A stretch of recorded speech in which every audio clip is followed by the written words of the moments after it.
Hello mga ka-vlogs! Eto na naman tayo, Joker Vilma, another delivery success.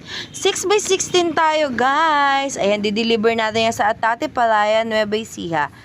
Wala na naman tayong gawain after this. Ayan, check out tayo sa mga bagong designs natin ng kubo. At please support naman natin yung mga native na gumagawa ng kubo houses. Ayan, another delivery na naman tayo.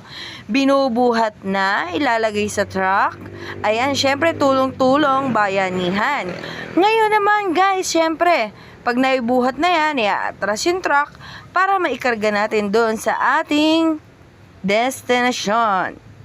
Syempre, tataas sila Kuya Onad, tulong-tulong, nakikita nyo naman. Syempre, bubuhatin natin yung kubo para mag-delivery success tayo.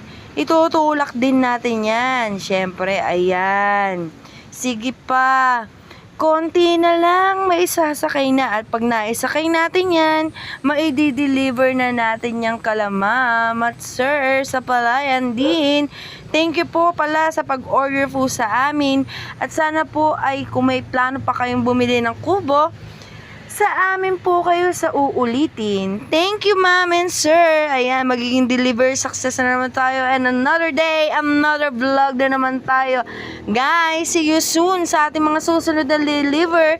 At abangan nyo sa susunod kung ano na naman at saan na naman yung ating buyer. Tiga saan na naman natin i-deliver.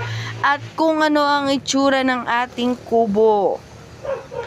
Siyempre, support nyo lang po sana Joker Vilma Vlogs and another delivery success.